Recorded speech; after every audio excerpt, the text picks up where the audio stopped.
धिक्कार भरा है।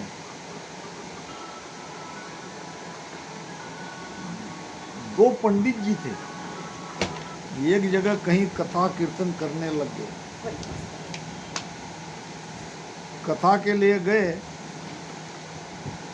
अब दोनों के भाव अलग थे। एक था लोभी लालची, तो दूसरा था संतोषी। जो मिला उसमें राजी रहने वाला संतोषी। यानी क्या, परमात्मा ने जो दिया वो बहुत बढ़िया दिया। राका बाका की कथा आपने सुनी होगी। पति पत्नी थे, कुम्हार थे। राका पत्नी का नाम था, बाका पति का नाम था, और दोनों संतोषी थे, परम संतोषी थे, भगवत भक्त थे। है तो सगुन के उपासक थे। भगतमाल में कथा आती है। माता पार्वती ने शिव जी से कहा एक दिन कि ये जो मृत्यु लोक में है, तुम्हारा नाम ले रहे हैं, शिव शिव कर रहे हैं, उनको इतना गरीब क्यों रखा है? उनको देते कितने क्यों नहीं कुछ? तुम्हारे पास क्या कमी है? रात दिन बेचारे तुम्हारे नाम लेते हैं और जंगल में जाके लकड़ी काट के लकड़ी बाजार में बेचते हैं, तब कहीं उनका पेट भरने का साधन उतना पैसा मिलता है, तो इनको दे दो, धनवान बना दो। शिव जी ने कहा मैं दे तो दूं, मगर वो लेते नहीं। वो राजी है उसमें ही, संतोषी। जो कुछ उनके प्रारब्ध से, भाग्य से मिला है, एक बात याद रखना, तुम कितना भी कुछ करो, मिलेगा उतना ही जितना तुम्हारे प्रारब्ध में है। इसका मतलब ये नहीं कि तुम चुपचाप बैठे रहो। प्रारब्ध में जो चीज नहीं है उसको अगर पाना है तो राम राम भजन करो। भजन से सब कुछ मिल जाएगा। तो माता पार्वती ने कहा मुझे विश्वास नहीं है, ऐसा मनुष्य पृथ्वी पर एक भी नहीं है जो उसको दिया जाए वो न ले। शिव जी कहने लगे ये है, नहीं मुझे विश्वास नहीं। फिर एक दिन देख लो, विश्वास नहीं तो मैं अब तुम जो कहती हूँ वैसा करता हूँ। सुबह सुबह ये गए जंगल में कुल्हाड़ी लेके, दोनों पति पत्नी। तो सामने कटी हुई लकड़ी वहां पड़ी थी। शिव जी की इच्छा थी कि इनको काटने की उतनी तकलीफ बच जाए, तैयार लकड़ी बांध के ये ले जाए। अब आगे से इसको काटना न पड़े इसलिए लकड़ी की व्यवस्था कर दी।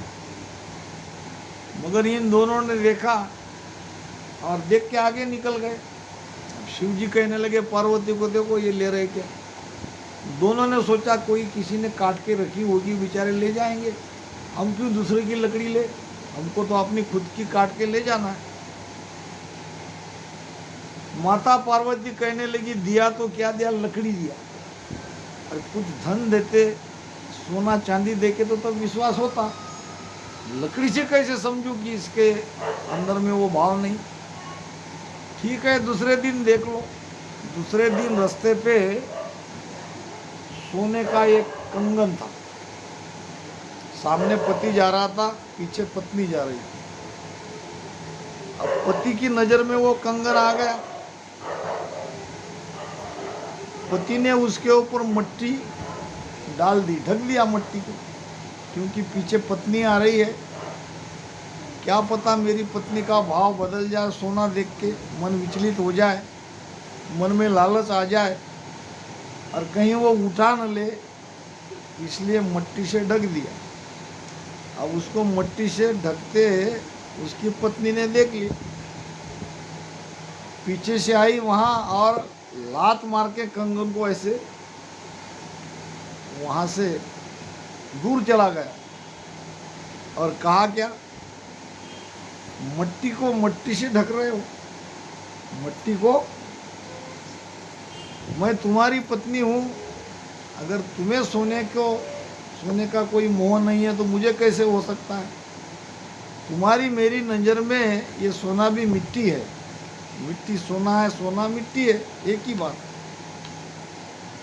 अब दोनों पति पत्नी देख रहे थे, फिर पार्वती को मानना पड़ा कि सचमुच ये इनके अंदर में लोभ नहीं है, ये संतोषी है।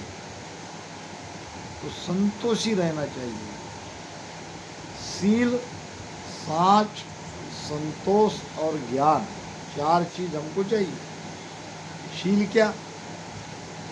एक राम जी के अलावा, एक सदगुरु के अलावा किसी को नहीं मानना, यह है शील पाठ।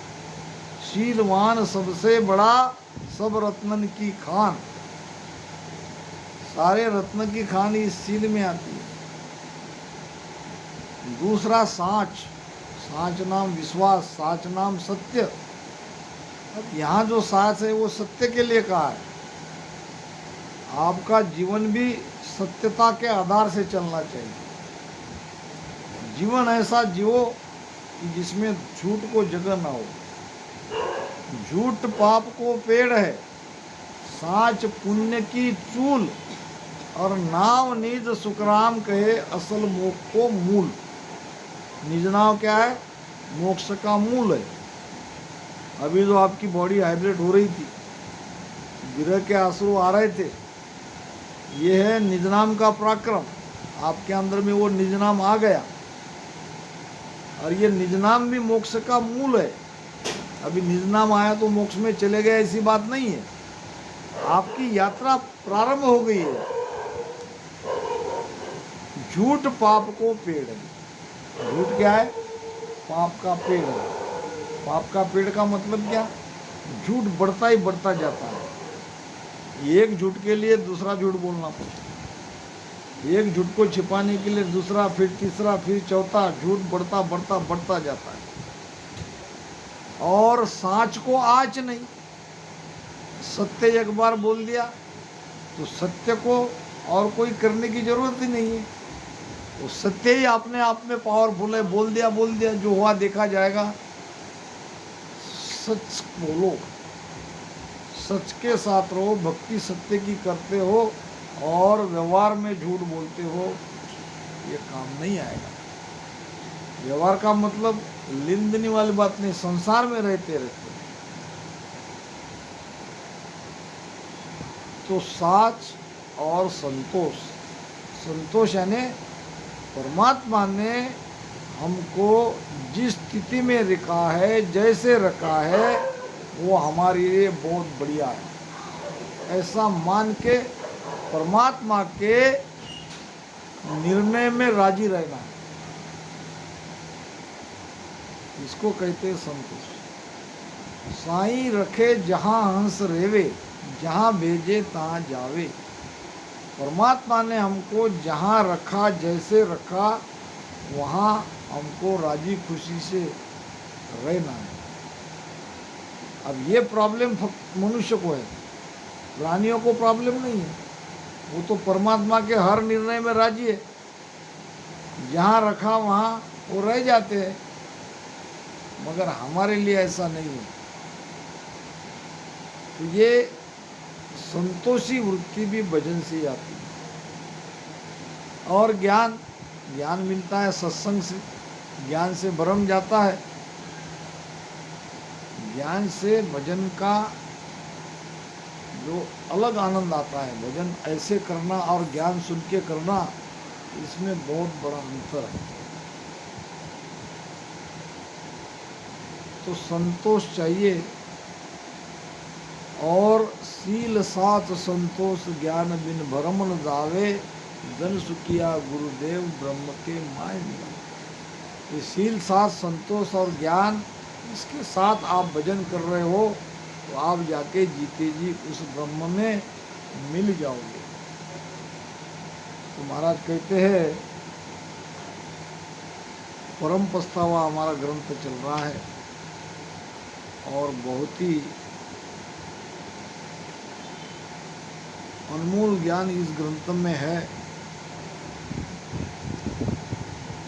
नर्तन में पछताय कर रया राम लिवलाय। से हंसा सुख राम कहे अमर लोक को जाय। इन कारण भटकत फिरे तीन लोक के माई।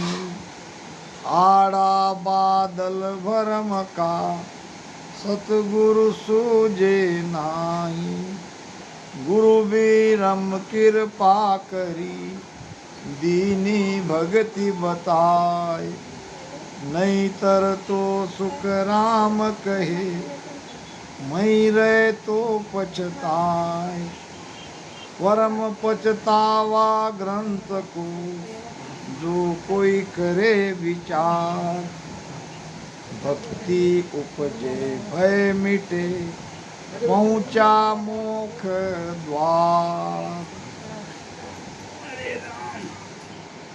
महाराज फरमाते हैं राम नर्तन में पछताए करवाओ। अभी आपको ये नर्तन मिला है और ये परम प्रस्ताव में जो ज्ञान गुरु महाराज ने दिया है,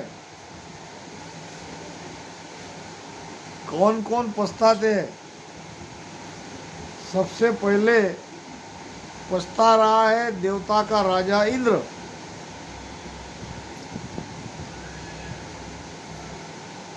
देवता का राजा इंद्र क्यों पछता रहा है? क्या वो स्वर्ग लोक में कोई सुख की कमी है? स्वर्ग लोक में सुख की कमी नहीं है। फिर स्वर्ग के देवता तो सभी सुखी होने चाहिए। सुखी है फिर भी पछता रहे। पछताने का कारण क्या है? पछताने का कारण ये है कि सुख के बाद आने वाला जो दुख है वो उनको सामने दिखाई देता है।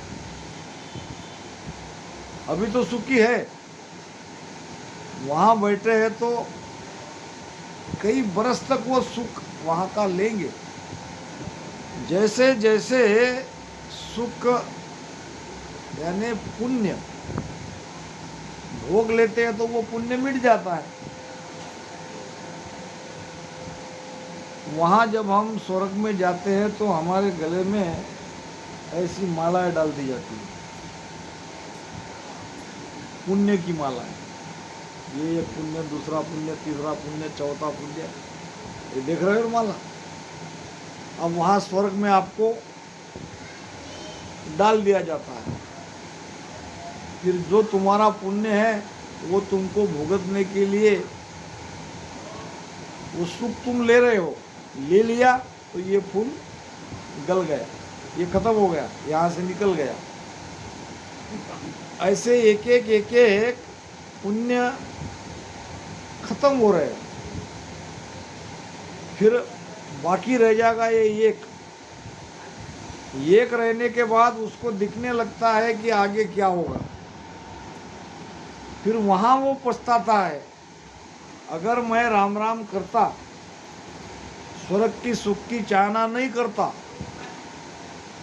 तो अब मुझे आगे का ये जो दुख मिलने वाला है वो दुख नहीं मिलता। दूसरी बात, यहाँ मृत्यु लोक में पुण्य बढ़ता है। हम चाहे तो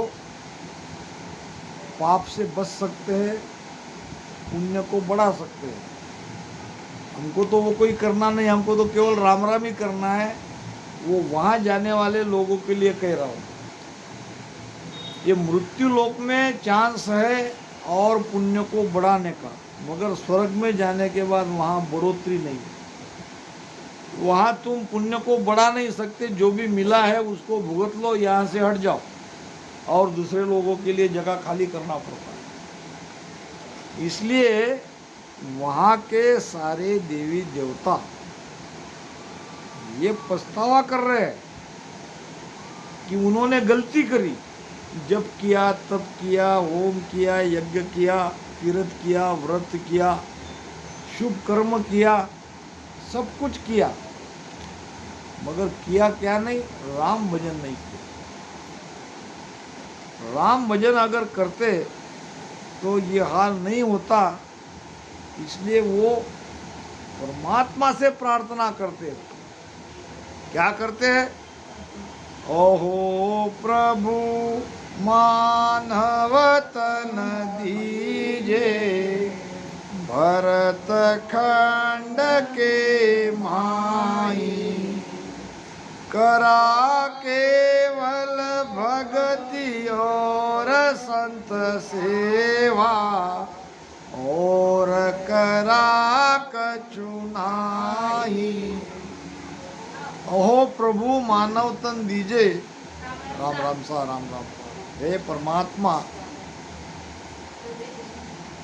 हमें मनुष्य शरीर दो कि हमने एक बार का मौका गंवा दिया, अब ये मौका गंवाना नहीं है। अहो प्रभु मानव तन दीजे, भरत खंड के मैं। कहाँ दो? भरत खंड में। क्यों दो? करा केवल भक्ति और संत सेवा। अब दोबारा अगर हमें मनुष्य शरीर दोगे तो पहले वाली गलती नहीं करेंगे।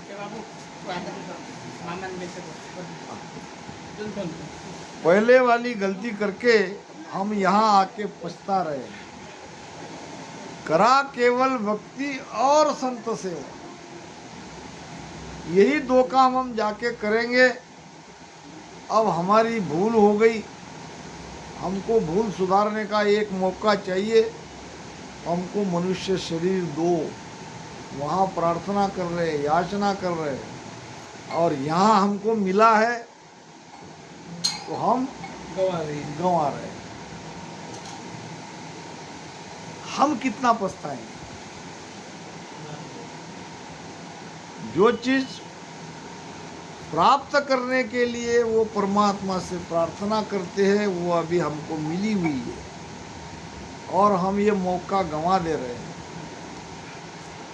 महाराज कहते हैं, बांदा आयो मोसर मति हारो, हे बांदा आयो मोसर मति हारो, जा संग हंस अगम घर पहुँचे, जा संग हंस अगम घर पहुँचे, वे सत गुरु सिर धारो, बांदा आयो मोसर मति हारो, रे बांदा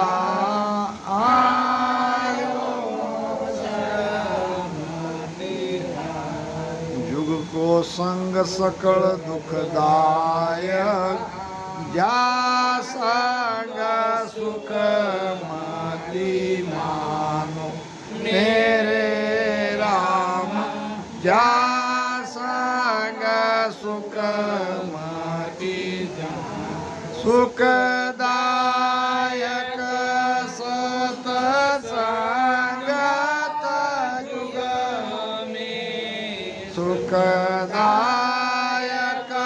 सत संगत जुग में, सतगुरु शरण पिछाणु, बांदा आयो मोसर मति हारो, रे बांदा आयो मोसर मति हारो। क्या कह रहे महाराज? जो गलती वो देवी देवता ने की, वो गलती आप मत करो। आयो मोसर मती आओ। मोसर नाम समय। समय कौन सा? ये मनुष्य शरीर हमें मिला है, ये समय। अब इसको व्यर्थ मत गंवाओ, ये मौका जाने मत दो। ये मौका अगर गया तो क्या होगा? 4 युग के बाद 43,000 20,000 43,20,000 बरस के बाद आपको दोबारा मनुष्य शरीर मिलेगा। कहाँ मिलेगा ये नहीं कह सकते, मिलेगा। अगर भरत खंड छोड़ के और कहीं मिला तो कैसे भक्ति करोगे? फिर तो युगों युगों तक भटकते जाओगे। इसलिए आयो मोसर मती हाओ। इसमें आपको 2 ही काम करने हैं। पहला काम, निरंतर कुदरत कला जगा लो। जो कुदरत कला निरंतर के बारे में आपको ज्ञान दे रहे हैं, उसके पास जाके भजन करके वो जगा लो। कुदरत कला जागने के बाद क्या होगा? कुदरत कला जागने के बाद आप दोबारा मनुष्य शरीर पाने के हकदार बनोगे। वो चीज प्राप्त कर लो, क्योंकि जीवन का भरोसा नहीं है। हम आज है तो कल नहीं है। महाराज कहते हैं, कुदरत कला नाम की जागे, कुदरत कला नाम की जागे, निरंतर तन माही केवल बीज असल वो शांतो, केवल बीज असल वो शांतो, और पावन काई बांधा मोख जके जन दासी, बांधा मोख जके जन जासी, जा रे नाव उदय हो घट में, जा रे नाव उदय हो घट में, बोरन भवदल आसी, बांधा मोख जके जन दासी। क्लियर संदेश, कोई आड़ अटकाव नहीं। अगर आप रामसनी बने तब से आज तक राम राम ही कर रहे हो, राम राम करने में बुराई नहीं है। वो नाम स्वतः पावरफुल है। आपके अंदर के विषय विकारों को वो कम कर रहा है, मगर इससे आप दोबारा मनुष्य शरीर प्राप्त नहीं कर सकते। दोबारा मनुष्य शरीर प्राप्त करने के लिए ये कुदरत कला निरंतर सत्संग जगना जरूरी है, क्योंकि ये बीज है केवल का। केवल का बीज जब तक आपके घट में प्रकटता नहीं, आप जाओगे कैसे? कुदरत कला नाम की जागे निरंतर तन्माई। अब वो निरंतर जगह की नहीं जगह, उसके क्या लक्षण है, कैसे समझे? वो हमारे अंदर आया कि नहीं आया? जिसके अंदर आ गया वो धन्य है, जिसके अंदर नहीं आया उसको घबराने की आवश्यकता नहीं है। बड़ा आसान है सत्संबद्ध निरंतर कुदरत कला को जागरूक करा लेना। वो भी सूत्र आपको बताऊंगा। पहले बीज के बारे में सुन लेते हैं। 2 प्रकार के बीज है जगत में, एक माया का, एक ब्रह्म का। माया का बीज तो सब जानते ही है। जब कर रहे, तप कर रहे, होम कर रहे, यज्ञ कर रहे, तीर्थ कर रहे, व्रत कर रहे, दान पुण्य कर रहे, ये सब माया के बीज है। इसमें सुख मिलेगा। 3 लोक में जीव को ज्यादा से ज्यादा चाहिए स्वर्ग का सुख। स्वर्गीय लिखते ना, नहीं बाबू, स्वर्गीय कैलाशवासी, वैकुंठवासी लिखते ना, और हम लिखते हैं मोक्षवासी। क्योंकि हमारी धारणा है कि वो न वैकुंठ में गया, न कैलाश में गया, न स्वर्ग में गया, वो तो मोक्ष में जाएगा या मनुष्य शरीर उसे मिलेगा। 2 ही उपाय है। तो ये बीज का फर्क है। बीज केवल का आपके अंदर आ जाना चाहिए। पहला प्रयास ये, क्योंकि महाराज बांदा के हरजस में मन को कह रहे हैं, बांदा मोक जके जन जासी, मोक्ष में वही जाएगा। सब राम राम करने वाले मोक्ष में नहीं जाएंगे, उसमें से वही जाएंगे। आगे पीछे उनके अंदर ये कुदरत कला जगेगी, वो बात अलग है। केवल जो कोई राम राम के आधार पे ही बैठा है उसके लिए कह रहा हूँ, और डंके के चोट पे कहता हूँ मैं। महाराज की वाणी है, शब्द का पराक्रम है, फिर डरने की क्या बात। गुरु मिले पूरा जारे नाम उदय हुए घट में, जिसके घट में नाम का उदय हुआ है, नाम जगा है, कुदरत कला जगी है, वो दोबारा भवसागर में नहीं आएगा। भव नाम इच्छा, कहाँ तक है इच्छा? त्रिकुटी तक। त्रिकुटी तक माया का राज है। भव सो रह्यो त्रिकोटि हेटे, काम क्रोध अहंकारा, शीलता संबंध घाट सब ओघट, लांग हुआ जन पारा। भव नाम इच्छा, ये त्रिकुटी तक बहुत इसका पावर रहता है। त्रिकुटी पहुंचने के बाद, त्रिकुटी पार करने के बाद आपके अंदर की कोई इच्छा नहीं रहेगी। ये 3 लोक की सुख की इच्छा ये त्रिकुटी में जाके खत्म हो जाएगी, क्योंकि वहाँ आपका मन मर जाता है, मन निष्प्रभ हो जाता है। बांधा मोक जके जन जासी, जारे नाव उदय हुए घट में पूर्ण बहुजलास।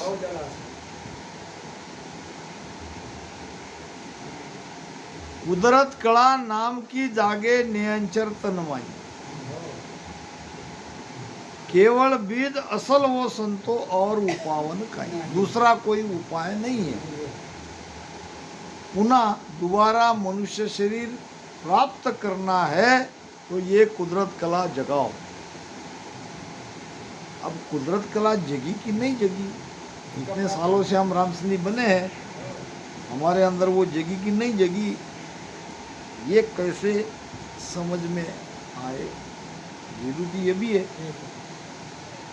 जागे नाव तन थर हरियो, जागे नाव तन थर हरियो, जद तद केवल पासी, लाखा गुना खून पड़ जावे, लाखा गुना खून पड़ जावे, कोई मीन का दे आसी,